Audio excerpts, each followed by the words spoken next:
Di hamparan bumi yang sunyi dan tenang, 1000 kuil terhampar seolah menjadi penjaga sejarah yang tersembunyi. Arsitektur bangunan yang menakjubkan telah berselimut debu zaman. Pagoda-pagoda cantik berpadu dengan sinar matahari menambah keanggunan situs ini. Menyatu dalam tiap nafas, merajut memori di setiap langkah. Menyentuh jiwa dengan pesona mistik, kuil-kuil menjelma menjadi puisi-puisi yang hidup. Tempat ini dikenal dengan nama Bagan. She stepped away from me and she moved through the fair, and fondly I watched her go here and go there.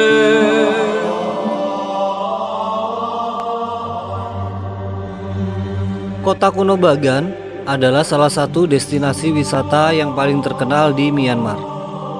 Bagan terletak di lembah sungai Irrawaddy di wilayah tengah Myanmar dan merupakan situs arkeologi yang menakjubkan.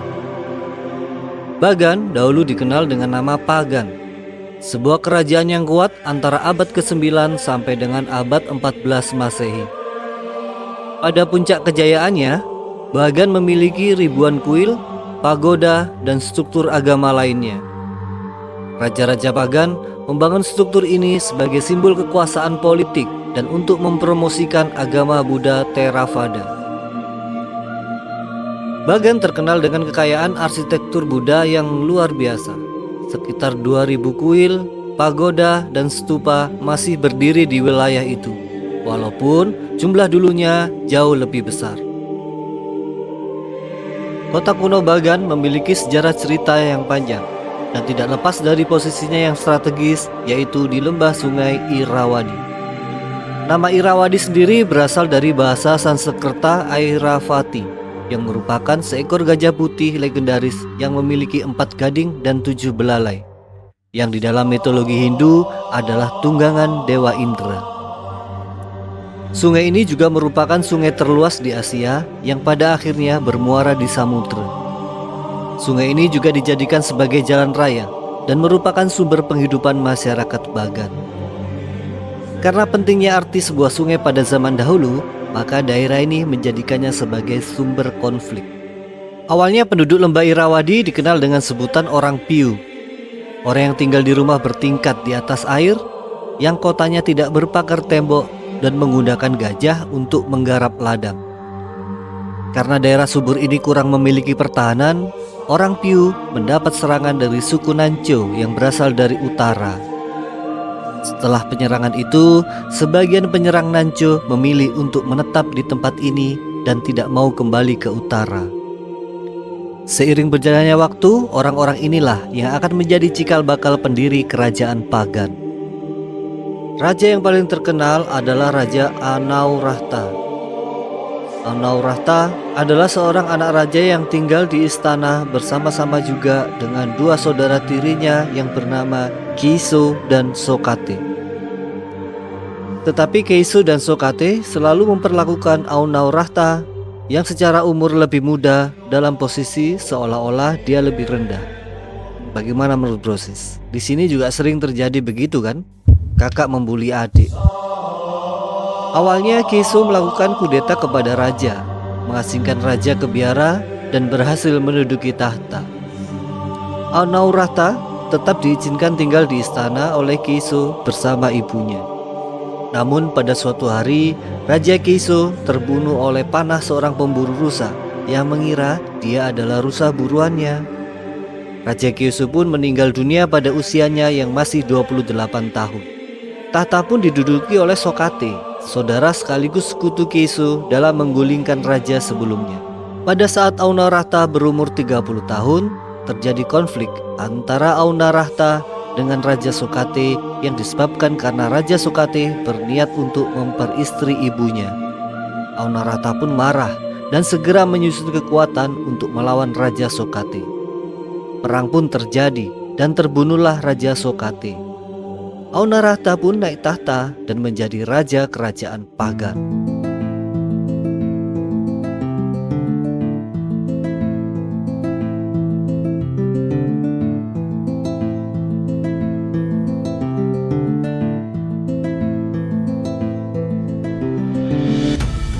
Jangan lupa like, comment, and subscribe.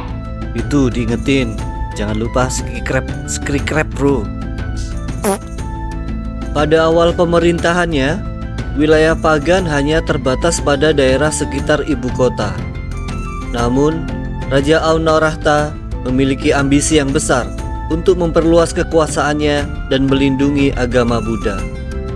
Ia memulai serangkaian kampanye militer untuk mempersatukan wilayah seluruh Pagan, tepatnya bagian selatan Myanmar. Yang menolak tentu saja akan berhadapan dengan pasukan Pagan yang kuat. Hal ini demi keamanan wilayah tersebut dari serangan bangsa lain. Jikalau seluruh wilayah bersatu dalam satu kesatuan, maka musuh akan berpikir dua kali jika akan menyerang Pagan. Begitu kira-kira yang ada dalam benak Pak Raja Aunarahta. Di dalam kerajaan Pagan juga terjadi penyimpangan agama Buddha, yang pada saat itu mayoritas aliran agama Buddha di Pagan adalah aliran Buddhisme Ari. Buddhisme Ari adalah bentuk penggabungan antara agama Buddha dari Tibet dengan kepercayaan masyarakat Piu, sehingga bisa dikatakan agama Buddhanya tidak murni. Biksu dari Buddhisme Ari boleh gondrong, menumbuhkan jenggot, berlatih bela diri, dan bahkan ikut juga berperang. Aliran ini juga menyembah naga yang terukir juga dalam kuil-kuil mereka. Pokoknya sangatlah jauh dengan biksu yang kita lihat saat sekarang ini. Bahkan ada suatu ajaran yang sangat memalukan yang disebut dengan hak prima noctae atau malam pertama, yaitu mengambil perawan pengantin wanita sebelum malam pernikahan mereka. What? What the fuck? Bangsat kau. Jadi, para calon pengantin wanita dikirim ke biksu untuk memberikan perawan mereka, sehingga saat fajar tiba mereka telah dibebaskan dari roh jahat dan siap untuk menikah. Raja sedih melihat praktek-praktek salah tersebut. Ia mengirim utusan yang bernama Sin Arhan ke Sri Lanka untuk mempelajari ajaran Buddha murni Theravada dan membawa kembali naskah-naskah suci Tripitaka ke Pagan. Raja Aunarahta pun menjadikan Buddha Theravada sebagai agama resmi kerajaan. Pengaruh agama Buddha secara signifikan mempengaruhi budaya, seni, dan kehidupan masyarakat Myanmar. Kepemimpinan Raja Aunarahta dianggap sebagai tonggak penting dalam sejarah Myanmar. Ia tidak hanya mencapai kesuksesan militer dan kekuatan politik, tetapi juga mendorong transformasi sosial, agama, dan budaya yang berkelanjutan. Raja Aunarahta meninggal pada tahun 1077 Masehi dan dimakamkan di Pagoda Swesigon di Pagan.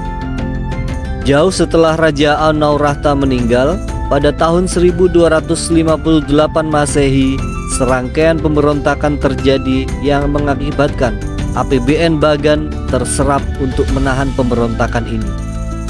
Walaupun pemberontakan mampu diredam, namun kondisi perekonomian Pagan mulai mengalami kemerosotan. Pada saat itu, Kekaisaran Mongol asuhan Bapak Kublai Khan sedang panas-panasnya perang dengan dinasti Song di Cina, yang merupakan saingan satu-satunya yang tersisa. Dinasti Song pun sebenarnya sudah dalam keadaan terjepit. Pada tahun 1270, Kekaisaran Mongol berniat mengepung dinasti Song. Namun, Kublai Khan melihat ada sebuah celah yang memungkinkan dinasti Song untuk melarikan diri. Wilayah tersebut adalah Pagan. Oleh karena itu, Bapak Kublai Khan yang awalnya memang tidak berniat untuk menyerang Pagan, malah mengirim utusan untuk meminta kerajaan Pagan menjadi bagian dari kerajaan Mongol. Sorry bro, saya minum dulu ya. Kerajaan Pagan diminta untuk memberikan beberapa upeti sebagai tanda penyerahan diri. Raja Pagan pada saat itu adalah Raja Naratihapate. Dengan amarahnya, raja menolak untuk tunduk dan memerintahkan membunuh utusan tersebut.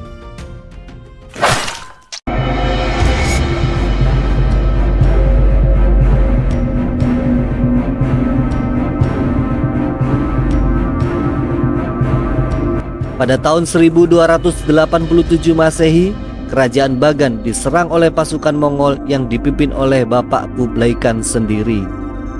Pasukan Bagan pun telah siap menyambut dengan pasukan gajahnya yang kuat. Pasukan Mongol pada awalnya terkejut melihat pasukan yang memakai gajah dalam berperang. Kuda-kuda mereka ketakutan dengan terjangan pasukan gajah yang membabi buta. Karena pengalaman perang yang tinggi dan rata-rata pasukan Mongol berijazah S2 dalam berperang, maka mereka pun langsung bisa mengatasi hal itu dengan taktiknya. Pasukan gajah dipancing ke tempat terbuka, kemudian pasukan gajah itu dihujani dengan ribuan panah. Akhirnya Bagan menyatakan menyerah kepada Mongol dan Raja Naratihapate dieksekusi hari itu juga.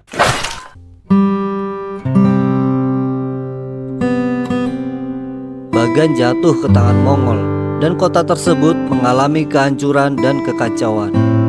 Banyak kuil dan pagoda yang dihancurkan dan ditinggalkan. Selama berabad-abad, Bagan terlupakan dan tertutup oleh hutan dan tanah liat.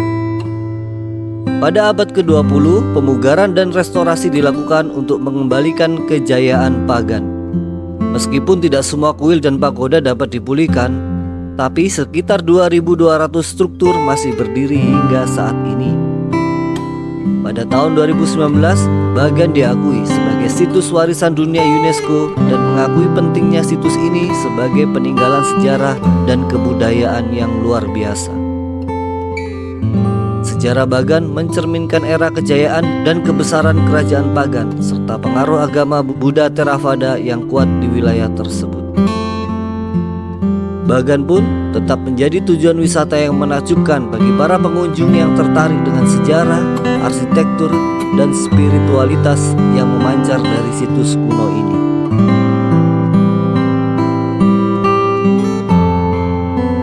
Sekian dahulu video kali ini. Ingin mengunjungi situs ini? Ya harus ke Myanmar dulu bro. Makanya rajin menabung biar bisa jalan-jalan. Bayar dulu hutang, kreditan, cicilan, atau apapun itu sehingga bisa refreshing ke sini. Jangan lupa subrek, like, dan komen tentang apa-apa saja kekurangan dari video ini. Pasukan Brosis sangatlah membantu dalam perkembangan channel ini. Seperti biasa, tetap semangat dan selalu menjaga kelestarian alam. Wassalamualaikum warahmatullahi wabarakatuh.